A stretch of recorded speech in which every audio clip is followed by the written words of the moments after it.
Okay, so welcome back, and this is the part 2 of the newsletter. And in this video, we're going to talk about things I learned in Wasa. So what in Wasa, I went there to cheer people on and coach. So I was on the sideline, I wasn't racing, I was just standing back and observing. And the biggest thing that I observed was you need to know how the transition area works. In this race, there were 2 races going on. There was a sprint and then there's an Olympic. And the transition area was divided into sprints on one side and Olympic on the other side.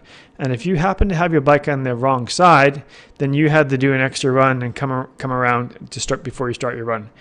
And I did notice that there were some Olympic athletes, they had their bike on the wrong side. And so once they racked their bike, they had to run down and back. So they probably lost about 30 to 45 seconds, depending how fast they were going, just because their bike was in the wrong spot.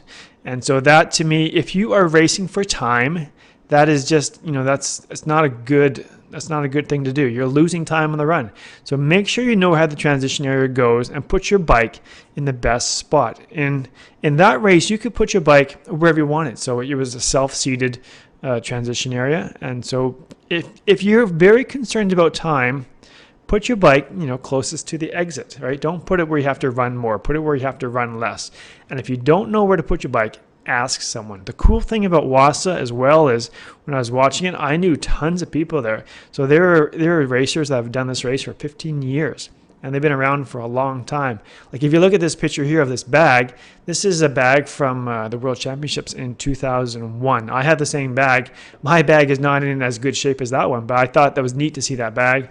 And the athlete with that bag, he's still ripping it up, so he did a really good job out there. So it's cool to see a lot of the people that were in the sport years ago, they're still in it, and they're still tearing it up. So that's very cool.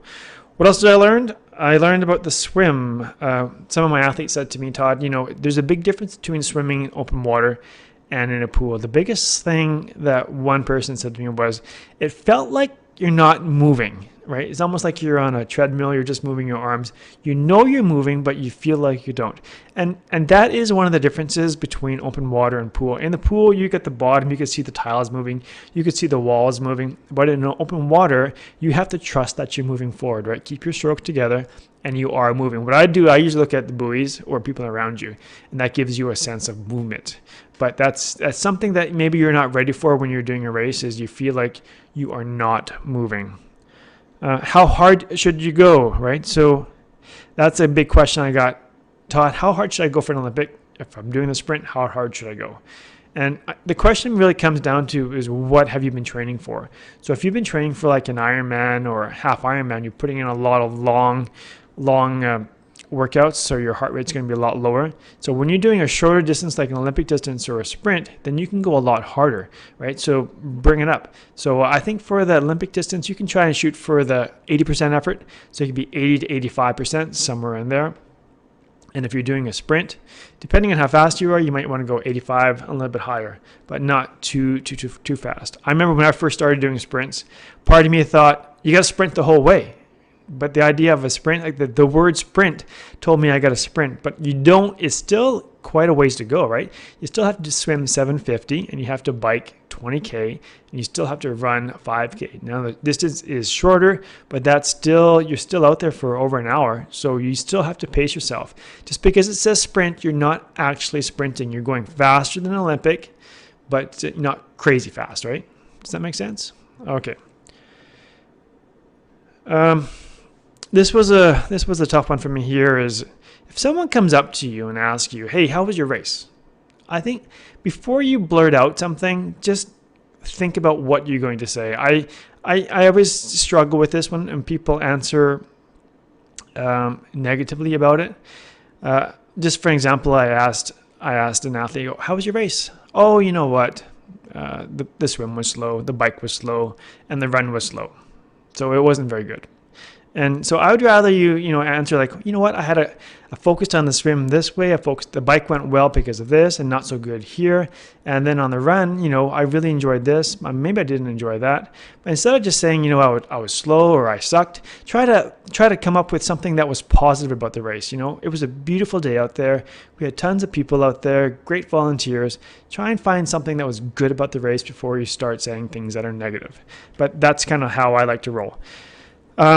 When I was on the sideline cheering, it was neat to hear what the spectators are saying around me.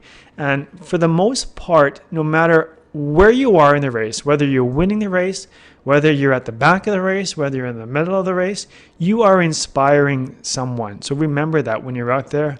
Put on a happy face. Make it look like you're having a good time, and I hope you are having a good time.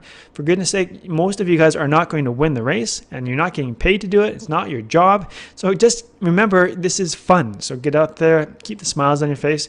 If you go to my Facebook page, you can see a lot of the pictures that I took. And the majority of the people out there have smiles on their face. And one of my athletes said, Todd, I couldn't believe all the new athletes, plus how happy they were, how many smiles they had. And he said, maybe I should smile some more, which I thought was kind of funny. So remember, have a good time out there.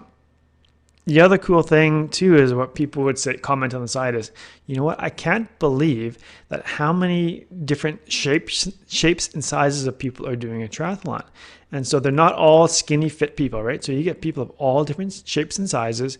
You get really tall people, really short people, you get really skinny people, and then people that are a little bit larger.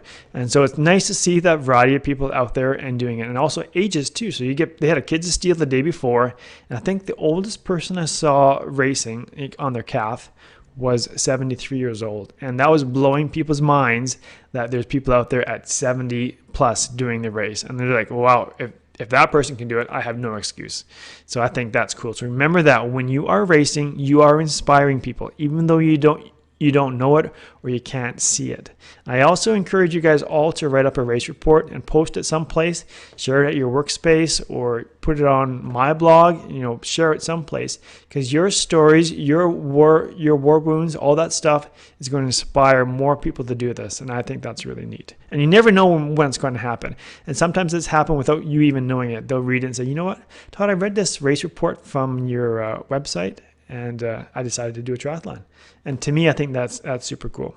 And again, just like in Hawaii, you got to remember to enjoy yourself and to say thank you to all the volunteers and the race director for putting it on. So I'm going to stop the second video here, and then the next video is going to be open water swim tips.